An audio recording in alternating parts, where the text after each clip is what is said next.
छत्तीसगढ़ के सारे भाई और बहनों को, बिलासपुर के सारे भाई और बहनों को दीपावली पर्व की बहुत बहुत बधाई देता हूँ। ये दीपावली पर्व हमारा सबसे बड़ा पर्व है और इस पर्व पर हम सब प्रेम से, सद्भाव से एक दूसरे के सहयोग की भावना रखें, यही हमारी संस्कृति है। तो प्रभु राम से प्रार्थना है कि सबका जीवन सुखमय रहे, समृद्धशाली रहे, ये छत्तीसगढ़ हमेशा समृद्ध रहे। इन्हीं शुभकामनाओं के साथ मैं आप सबका पुनः एक बार बधाई देता हूँ।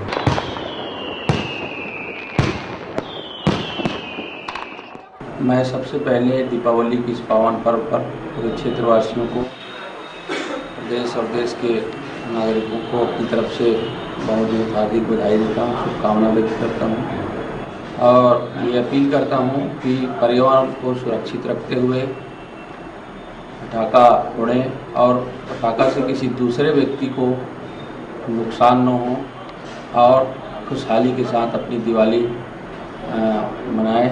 और मैं माँ लक्ष्मी से प्रार्थना करता हूँ कि सबके जीवन में खुशहाली, शांति और प्रगति भरे। यही मंगलमय कामना के साथ दीपावली की हार्दिक शुभकामना व्यक्त करता हूँ। This news is sponsored by Pearl Dental, a multi-specialty dental clinic. हमारे यहाँ स्मार्ट कार्ड द्वारा भी इलाज किया जाता है। दंत, मुख, जबड़े एवं चेहरे से संबंधित समस्त बीमारियों का निदान अब आपके शहर में उपलब्ध। डॉक्टर कंचन सिंह, BDS, MDS, पीडोडोंटिस्ट। हमारा पता CLC प्लाजा, मंगला चौक, मुंगेरी रोड, बिलासपुर।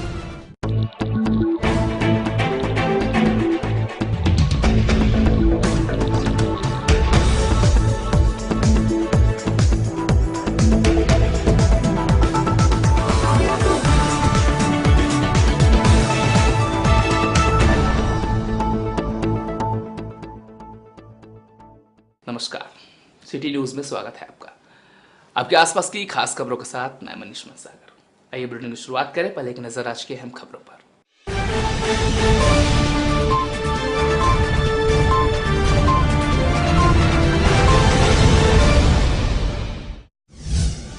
देश भर में दीपोत्सव की धूम, मां लक्ष्मी की पूजा अर्चना के साथ आतिशबाजी। समर्थन मूल्य पर 16 नवंबर से शुरू होगी धान खरीदी। जिले में 130 केंद्रों में तैयारी तेज।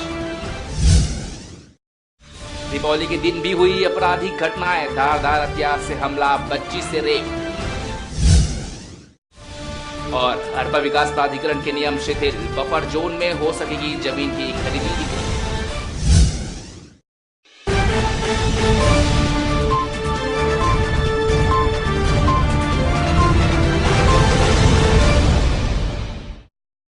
दीपावली का पर्व बड़े धूमधाम से मनाया गया। शहर में रोशनी कर मां लक्ष्मी की पूजा की गई और उनसे परिवार में सुख समृद्धि की कामना की गई। इस दौरान बच्चों ने पटाखे फोड़े।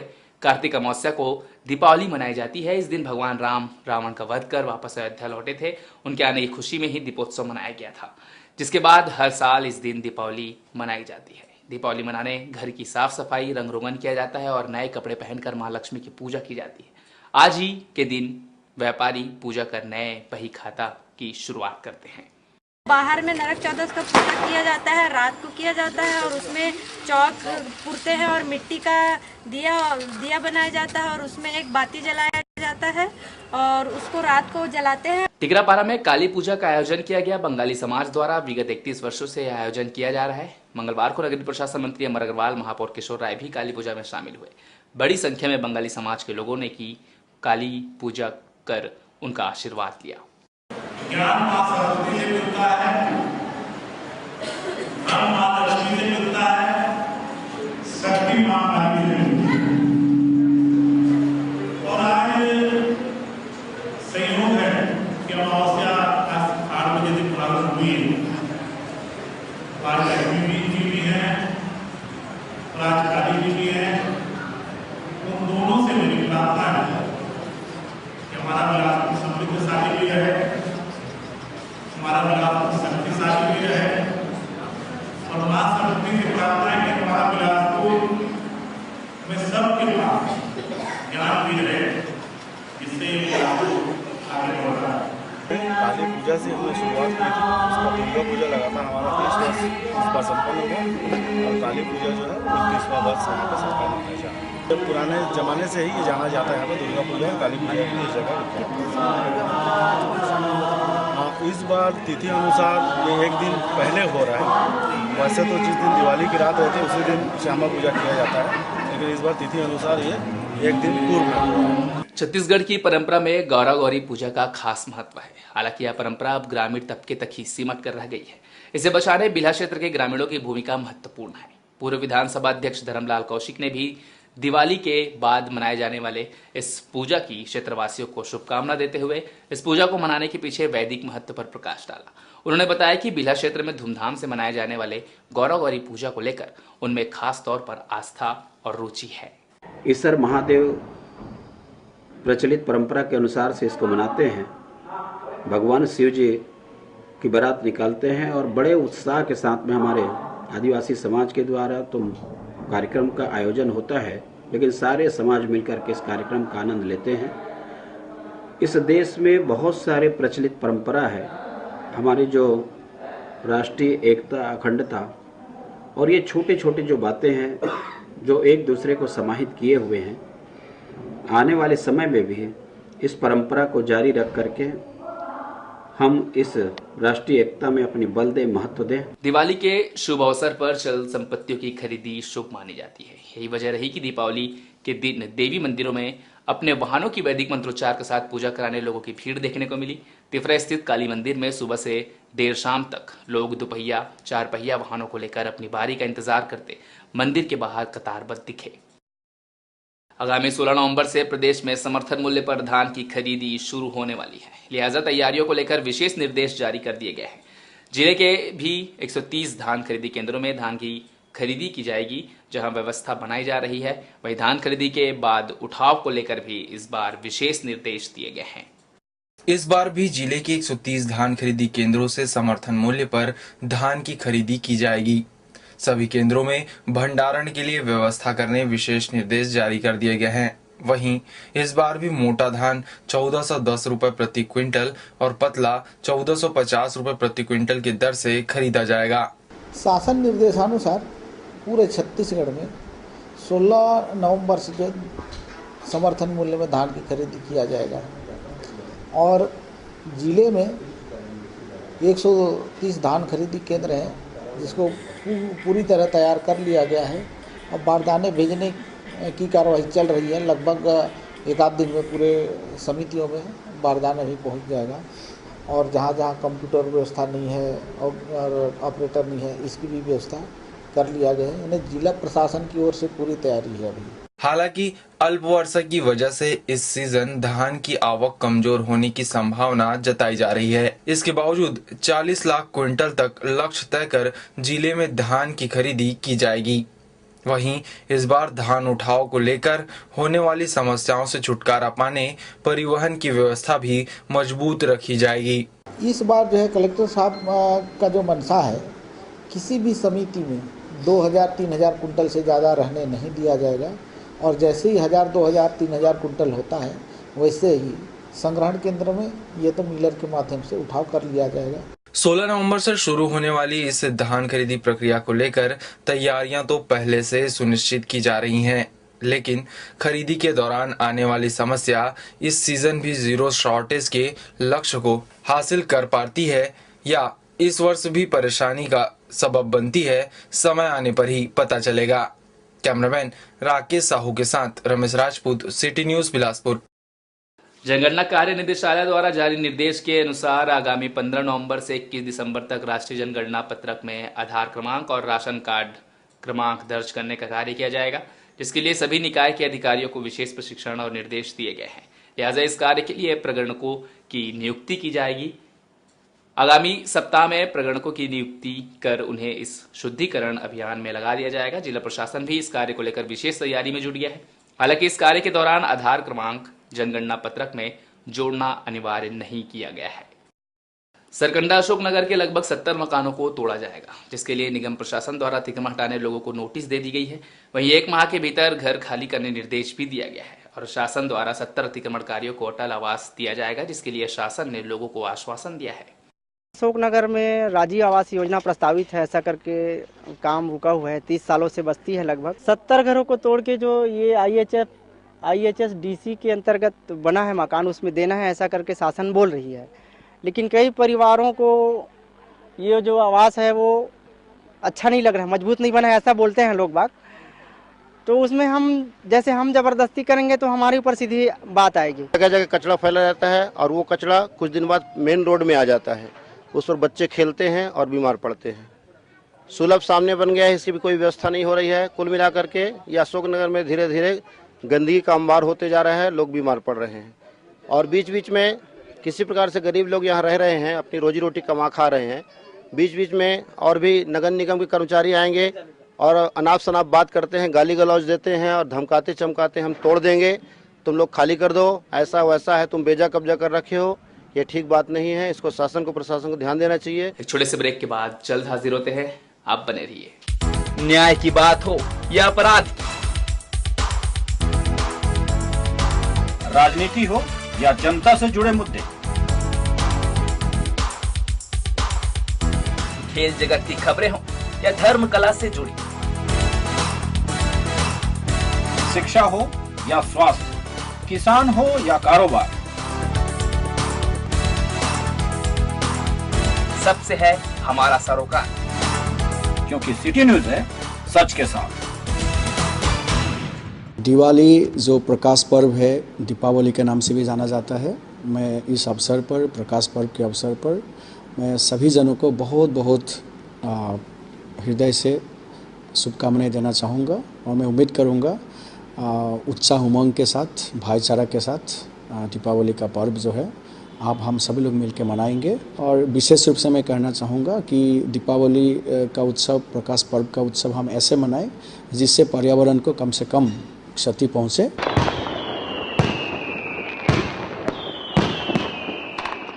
धनतेरस की और दीपावली के पूरा जिला बिलासपुर के सभी रहवासियों को ढेर सारी शुभकामनाएं। आने वाला साल इस दीप का महोत्सव में जिस प्रकार के प्रकाश शुरू होता है वो पूरा साल भर बने रहें, सबके यहाँ खुशियाँ बने रहें। बहुत बहुत शुभकामनाएं।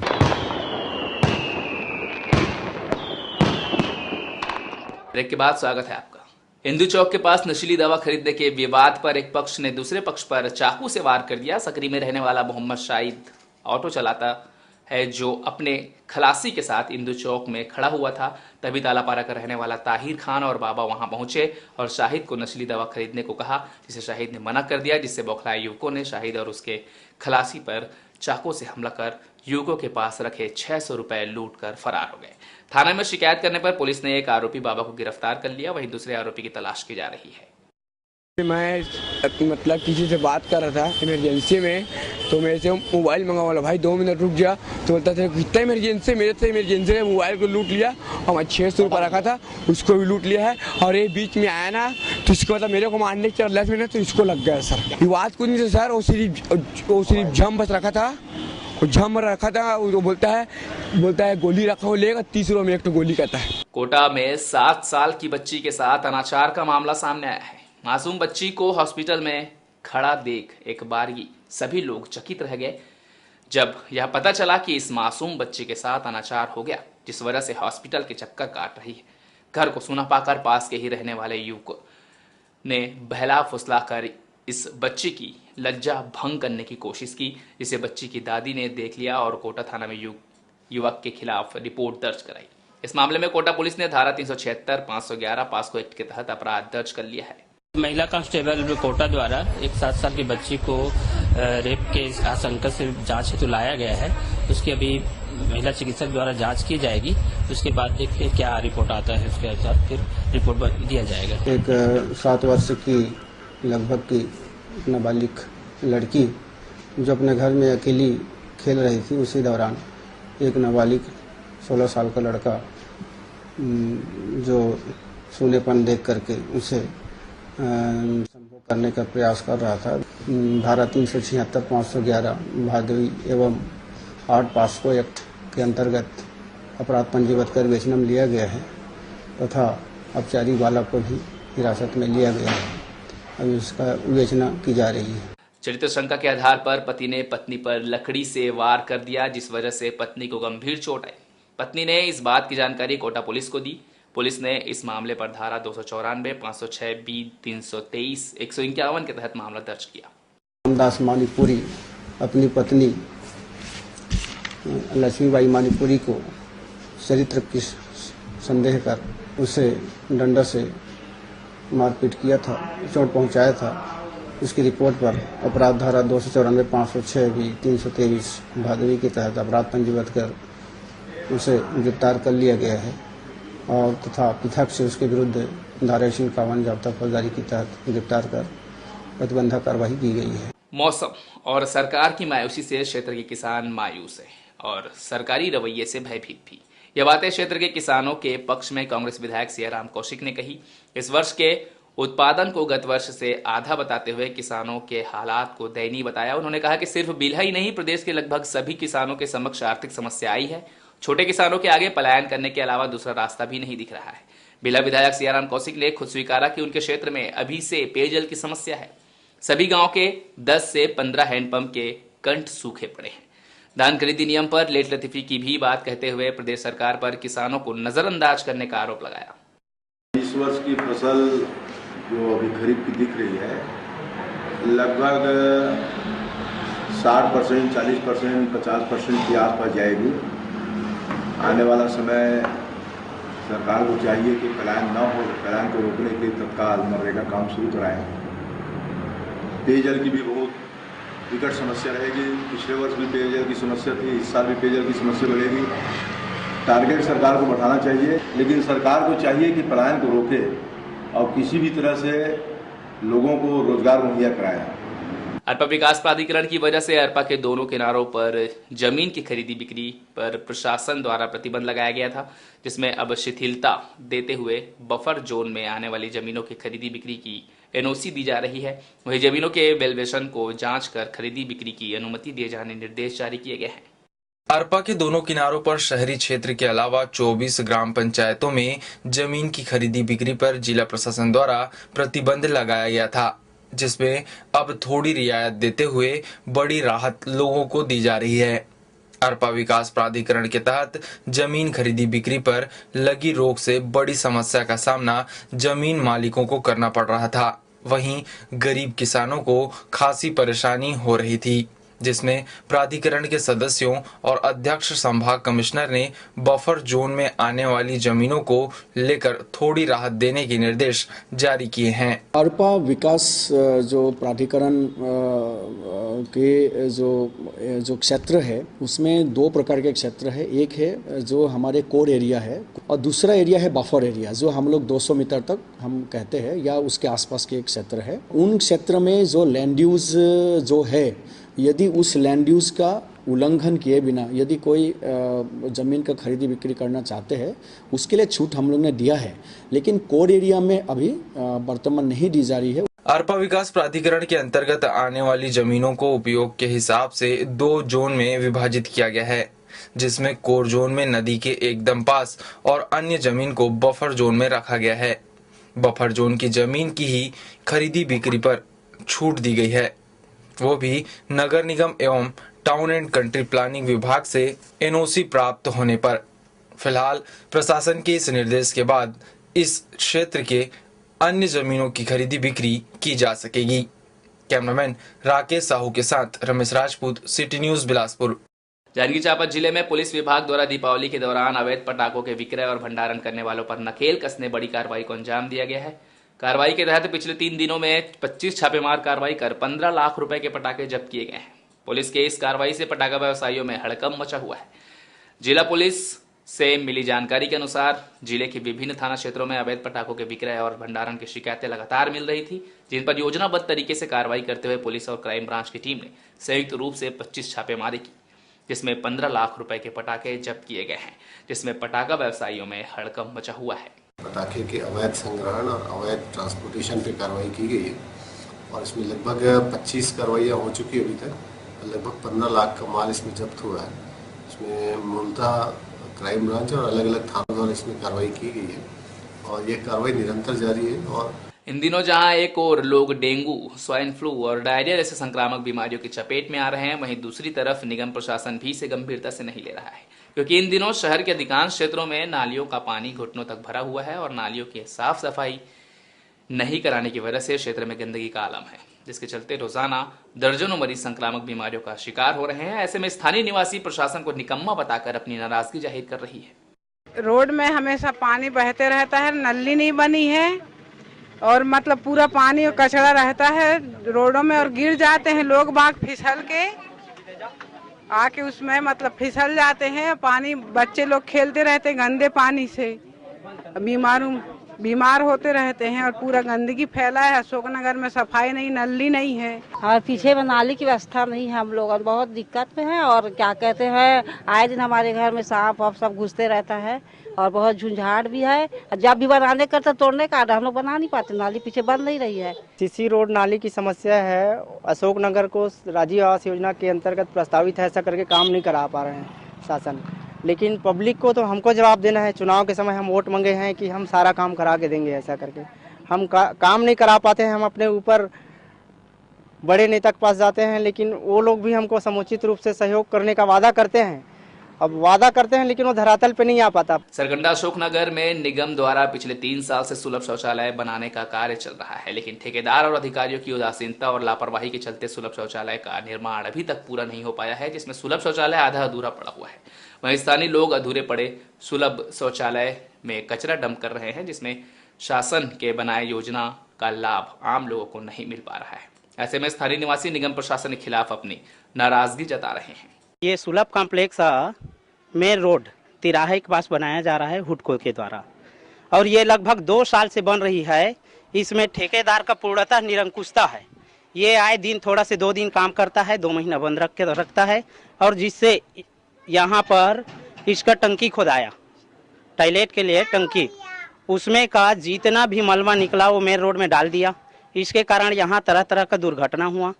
तो आपके माध्यम से, सिटी न्यूज़ के माध्यम से हम लोग शासन और प्रशासन से यही निवेदन करते हैं कि ये सुलभ कॉम्प्लेक्स का काम जल्दी कर सके, ताकि लोगों को, आसपास के लोगों को सुविधा मुहैया हो सके। बालाद्वार में राष्ट्रीय राजमार्ग क्रमांक 49 पर जांजगीर थाना क्षेत्र के कान्हाई बंद निवासी राम निवास चंदन नामक व्यक्ति को ट्रक ने कुचल दिया, जिससे उसकी मौके पर ही मौत हो गई।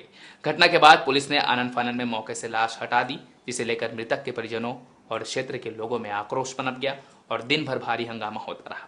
दिन भर मार्ग में आवाजाही प्रभावित हुई, तो वहीं लोगों से पुलिस की झड़प भी हुई।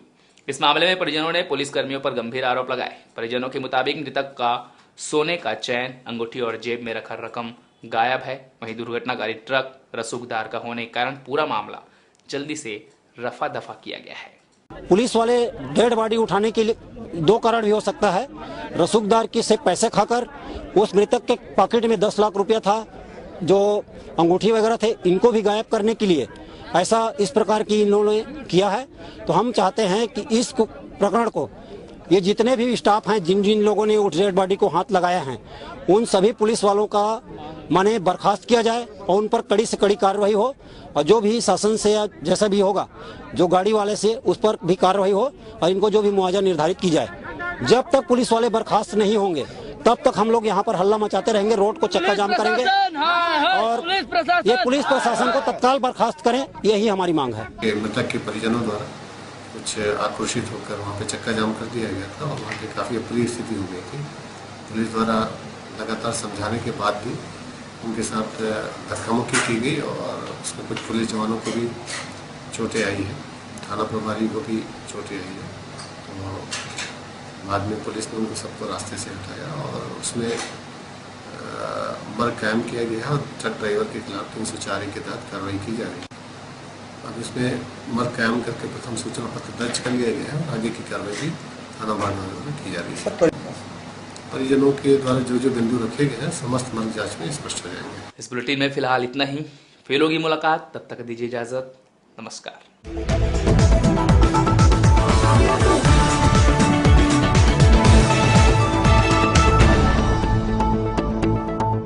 जिले वासियों को और शहर वासियों को पुलिस प्रशासन की ओर से बहुत बहुत शुभकामनाएं।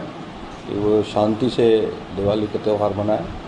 और साथ साथ एक अपील भी करना चाहूँगा कि जो बड़े बड़े जो पटाखा इत्यादि जो चलाए जाते हैं वो बच्चों के सामने न चलाएं, बच्चों को दूर रखें और जिससे कि कोई दुर्घटना न हो। मैं पुनः अंत में जिले वासियों को और शहर वासियों को पुलिस प्रशासन की ओर से दिवाली की बहुत बहुत शुभकामनाएं देता हूँ।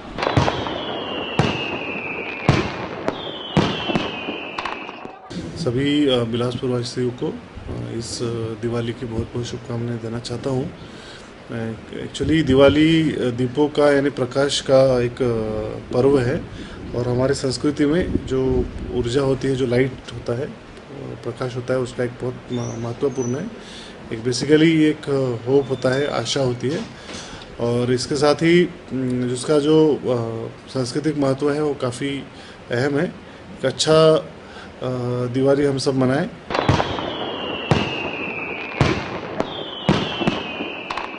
दीपावली के ये पावन पर्व मैं सभी जिले वासियों को बधाई देता हूँ, शुभकामनाएं देता हूँ कि जिले में सब खुशहाली रहे, शांति रहे। दीप पर्व माँ लक्ष्मी की कृपा सब पर बना रहे।